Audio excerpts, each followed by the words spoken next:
Okay, so you know how sometimes it's like, bam, not enough time, right? Yeah. To-do list out the door, deadlines everywhere. Like, Mm-hmm. we're all just trying to catch up all the time. But in this deep dive, we're looking at something different. This sorts material is like, it's like a kick in the pants. It's like, imagine sitting on the sidelines, just watching life pass you by. Whoa. That's the picture it paints to get us moving. Yeah, it's like a serious reality check, like that fear of, waking up one day and realizing you've missed out on everything. Totally. And it doesn't stop there. It just straight up says, don't waste time, live it. Strong words, right? Intense for sure. Like, whoa, hold on a second. It's like it's trying to shake us awake. So for you, always learning, always growing, what do you think of that? I think it's meant to wake us up, isn't it? It's Yeah, like it's yelling, get out of autopilot. Really look at what you're doing each day. exactly. It's not just, hey, manage your time a little better. Right. It's like, what are you doing Monday, Tuesday, Wednesday to reach your goals? Yeah. It's like it's holding us accountable almost. And that's where it gets interesting, I think. It's not just admitting there's a problem. It's breaking down those big, scary goals into, well, smaller steps. Right, so it's less intimidating. Yeah. Like Right. that idea of micro progress, small steps. Yeah. Consistently, it's powerful. Don't Yeah. think about the whole mountain. Just focus on that next step. Love that. And this source, it gets pretty graphic with its language. It's talking about 86,400 seconds every day. Winners grabbing those seconds, losers letting them go. Definitely a no excuses vibe running through it. Mm-hmm. And I know that kind of talk might not be for everyone, but Yeah. it does make you think about how much you can do if you really focus. Even 15 minutes a day on something, it all adds up. Oh, it totally does. Like a snowball effect, right? So exactly. It reminds me of habit stacking, adding a new habit onto one you already have. So if you always have your coffee in the morning, maybe add in 5 minutes of meditation right after.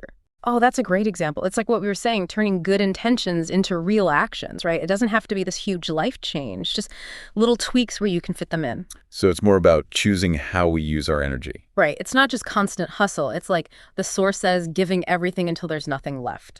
So sustainable effort, not just burning out. Exactly. Smart effort, not just brute force. And I love how it brings it all back to something so basic. Get out of bed, put your feet on the ground. Huh. Like, that's it. That's the first step, no matter how small, from thinking to doing. What do you think about that kind of push to just get moving? I think it cuts through all the noise, like a reminder that action beats standing still every time.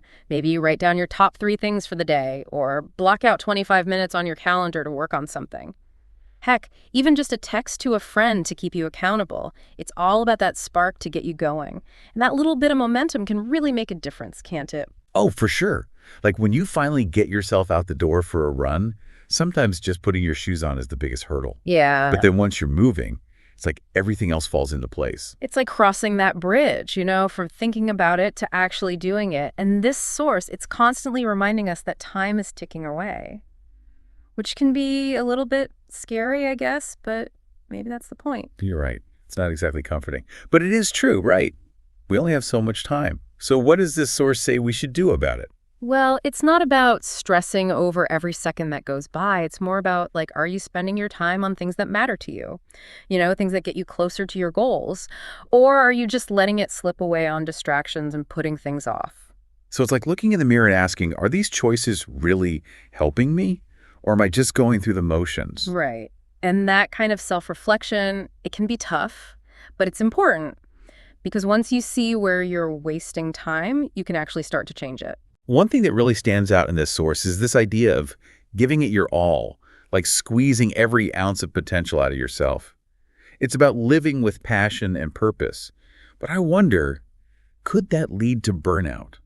Especially for people who are already pushing themselves too hard. That's a good point. I think it's important to understand it's not about working harder. It's about working smarter. It's about making sure your effort is lined up with what you really care about. So you're not just busy, you're actually making progress. That's what lets you really give your all, knowing you're working on things that truly matter to you. So being intentional, not just hustling for the sake of it. Exactly. And I think that resonates with a lot of our listeners. They're all about learning and growing effectively, but also doing it in a way that's sustainable and fulfilling. Definitely. And that's where the source gets really practical. Remember that question, what are you doing Monday? What are you doing Tuesday? It sounds so simple, but it's a great way to turn big ideas into actual steps. It's taking it from dreaming to doing. And I also like how this source says, don't wait for the perfect moment. It's a reminder that sometimes it's better to just get things done, even if they're not perfect, especially for people who tend to overthink or procrastinate. You got it. It's like the source is saying, stop waiting for the ideal situation. Just start now, even if it's messy or imperfect. Because let's be honest, there's never going to be a perfect time to start. There's always going to be something else to do, some reason to wait. But so often, taking that first step, even if it's not perfect, is what gets everything else going. It's about building momentum, proving to ourselves that we can actually take action. Right. And once you take that first step, it's like the next one gets a little easier. You make some progress, you get more confident, and that keeps you moving forward. So it's almost like a self-fulfilling prophecy. The more we act, the more capable we feel, and the more likely we are to keep taking action. I like that. They say motion creates emotion. By taking action, even a small one, you shift from feeling stuck to feeling like anything's possible. And this source is really good at reminding us that the journey itself is important too. Even if we don't achieve everything we set out to do, the process of learning and growing and pushing ourselves, that's where the real magic happens. I love that perspective. It takes the pressure off needing everything to be perfect and lets us, embrace the ups and downs along the way. And I'm really struck by how this source ends this section with this incredibly strong image. It says, get out of bed, put your feet on the ground. It's such a simple thing to do, but it represents this idea of taking charge, of being actively involved in creating the life we want. And it reminds us that we're not just passengers in our own lives. We have choices. We can take action. We can shape our own destinies. It's a call to step into our power, to embrace our potential, and to make the most of every single moment. And with every step we take, it's not just about ourselves. It's like we're impacting the world around us too. Oh, that's interesting. So it's not just about getting things done. It's about the effect our actions have on others. Exactly. This source makes a really good point that time is our most valuable resource, not just for us, but for everything we contribute to the world. You can't get more time, can't save it up for later.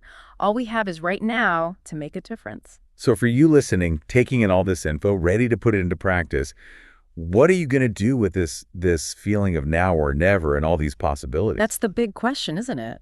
It's one thing to get inspired, but it's another to actually turn that into real change. Like, how do we go from knowing what to do to actually doing it? It's where the real work starts. It's about taking action, making choices every day that line up with our goals and what we believe in. Yeah, not just random actions. It's about building systems that help us succeed. Think about habits you can build, routines you can set up, even just making your environment more focused and productive. Because in the end, it's not about being perfect, right? It's about making progress, even when it's messy, even when we stumble. And that's what feels good, showing up every day, giving it your best, knowing that even small steps forward make a difference in the long run. So to wrap up this deep dive into time, we want to leave you with one last thing to think about. It comes from the source material, but we're taking it a bit further. What's one thing you can do today, even if it's just for 5 minutes, that gets you closer to a goal you've been putting off? Don't think too hard about it. Don't wait for the perfect time. Just take that first step, even a small one. And remember, time might be ticking, but you have the power to make the most of it. Start today and see where it takes you.